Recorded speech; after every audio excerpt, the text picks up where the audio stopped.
Over the past several days, nearly every form of American media has been flooded with a debate about whether President Donald Trump and ICE are operating concentration camps. Congresswoman Alexandria Ocasio-Cortez pushed this debate into the spotlight, and numerous Republicans, including Congresswoman Liz Cheney, fired back immediately. In the midst of the debate that exploded on Twitter and elsewhere, a simple question was lost, which is, why do we even need to have this debate?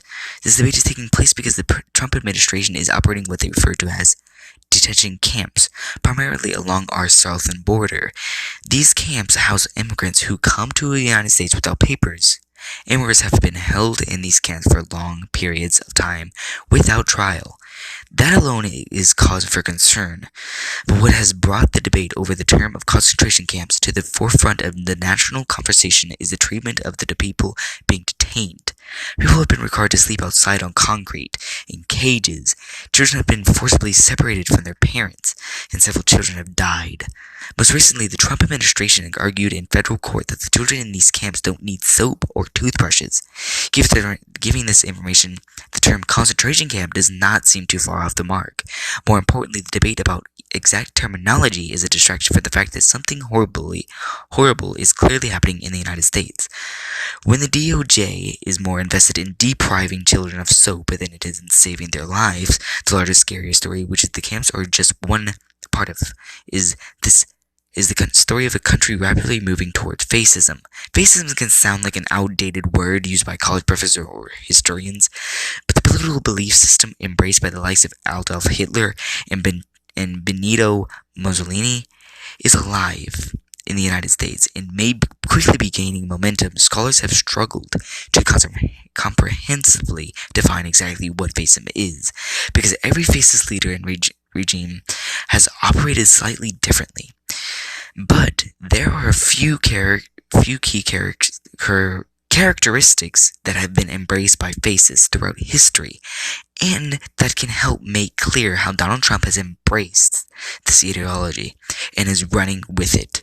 The first and perhaps the largest component of fascism is that the fascists are authoritarians, meaning they believe in strict obedience to their governments and to themselves, even at the expense of personal freedom.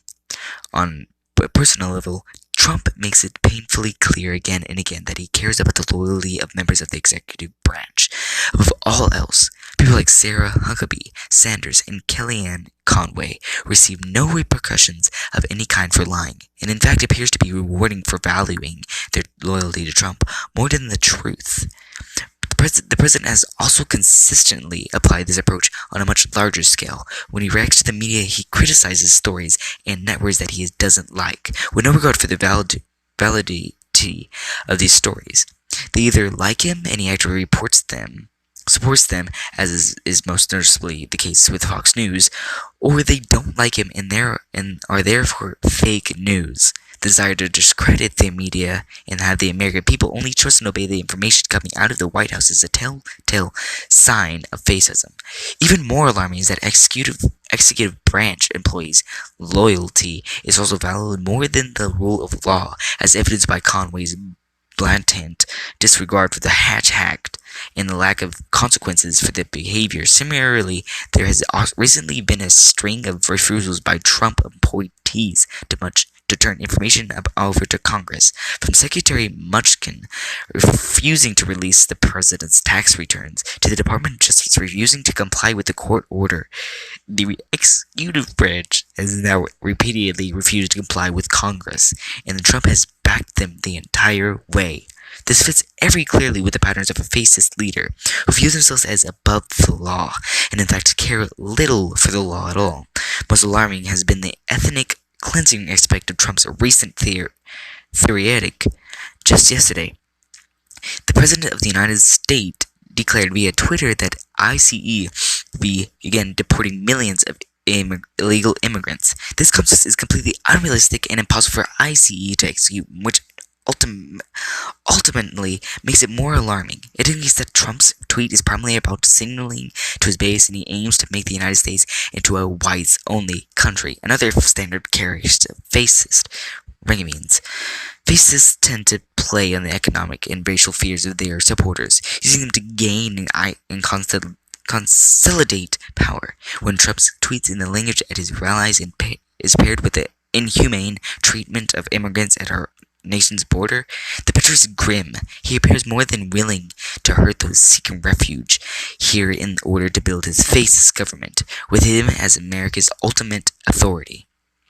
So with this rapid descent towards fascism, the Republican Party has stood idly by. Even politicians like Marco Rubio, or whatever, and Ted Cruz, who Trump repeatedly demeaned and attacked during the 2016 primary, have been won over to supporting him without any reservations, and with good reason. Part of Trump's fascist push referenced above is the desire to have the entire country answer to him. So far, that has worked well with GOP voters, who have embraced the cult of personality he exposes. Because of his success with the Republican base, other elected officials in his party are well aware that questioning him will likely lead to the end of their political careers, and so they stand silent, with the exception of Justin Amash, or have even grown to the enthusiastic supporters. They have allowed the GOP to become the party of Trump and aidly his fascist aspirations every step of the way. Now, the Democratic Party and, by all appearances, most independent voters in America are what stand between Donald Trump and his goal of fascist control of the United States. What exactly Democrats in the Congress will do between now and the 2020 election is unclear. And what Trump will do if he loses that election is also unclear. What is clear is that if Americans do not stand up to this man, they will likely witness the end of our democracy. And if the concentration camps along our border are any indication and any calculated